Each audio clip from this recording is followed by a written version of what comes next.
নমস্কাৰ সকলোকে স্বাগতম জনাইছো এটা গুৰুত্বপূৰ্ণ ভিডিঅ'লৈ। প্ৰথমতে জানি লোৱা যে মেট্ৰিক থাকিব কিন্তু HSLC নহব। জানিবৰ বাবে শেষলৈ চাই থাকিবা যে পাৰ্থক্যটো কি আৰু কি নিয়মত হ'ব অহাবাৰ ক্লাছ 10ৰ পৰীক্ষা। এই ভিডিঅ'টো প্ৰত্যেকজন ছাত্ৰ-ছাত্ৰীয়ে চোৱা উচিত যিবিলাকে অহাবাৰ মানে 2024ত মেট্ৰিক পৰীক্ষা দিব গৈ আছে। মুখ্যমন্ত্ৰী আৰু শিক্ষামন্ত্ৰীয়ে মেট্ৰিক পৰীক্ষা কি নিয়ম অনুসৰি হ'ব তাৰ ওপৰত যিবিলাক ঘোষণা কৰিছে সেই সকলোবোৰৰ পৰা কেইটামান গুৰুত্বপূৰ্ণ সিদ্ধান্ত বুজিব পৰা যায়। যদি শেষলৈকে চোৱা তেনেহ'লে সকলোবোৰ কনচেপ্ট ক্লিয়াৰ হৈ যাব। তেনেহ'লে আহা সেই পইণ্ট কেইটা 2 মিনিট ভালদৰে শুনি লওঁ।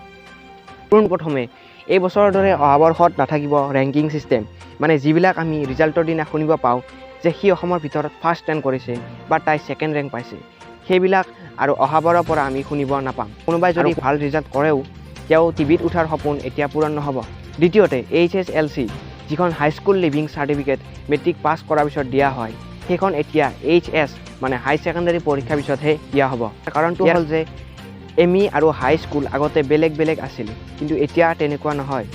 দশম শ্ৰেণীৰ ছাত্ৰ-ছাত্ৰীয়ে জানিব লগা 3 নম্বৰ নিয়মটো হৈছে দশম শ্ৰেণীত ফেইল আৰু পাছ থাকিব, কিন্তু পৰীক্ষা স্কুলতেই হ'ব।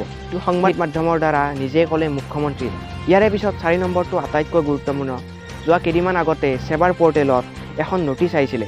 ইয়াত দেখা পাবা যে মাৰ্কিং পেটাৰ্ণটো মানে কি হিচাপত ছাত্ৰ-ছাত্ৰীৰ ফলাফল নিৰ্ধাৰিত কৰা হ'ব। ইয়াত লিখা আছে ক্লাছ 10ৰ ফাৰ্ষ্ট ইউনিট টেষ্ট আৰু ছেকেণ্ড ইউনিট টেষ্টৰ পৰা 50+50 ইয়াৰে পৰা 20% এড হ'ব, আৰু হাফ ইয়াৰলি এক্সামৰ পৰা এড হ'ব 25%। লগতে এনুৱেল আৰু ৰিভিজনাৰী এক্সামৰ পৰা 50% মাৰ্কছ যোগ হ'ব, আৰু 10 মাৰ্কছ আমাৰ প্ৰেক্টিকেলৰ পৰা আহিব। তলত দিয়া আছে যে ৰিভিজনাৰী এক্সামত 50% MCQ আৰু 50% লং কুৱেশ্যন আহিব। আশা কৰোঁ যে সকলোৰে কনচেপ্টটো ক্লিয়াৰ হৈ গৈছে। ভিডিঅ'টোৰ কোনটো পইণ্ট বেছিকৈ ভাল লাগিলে কমেণ্ট কৰি মোক জনাবা। মই এনেধৰণৰ ইম্পৰ্টেণ্ট ভিডিঅ' আনি থাকিম। যদি চাব বিচাৰা তেনেহ'লে তলৰ ছাবস্ক্ৰাইব বাটনটো ক্লিক কৰিবা। আজিৰ বাবে ইমানেই, ধন্যবাদ।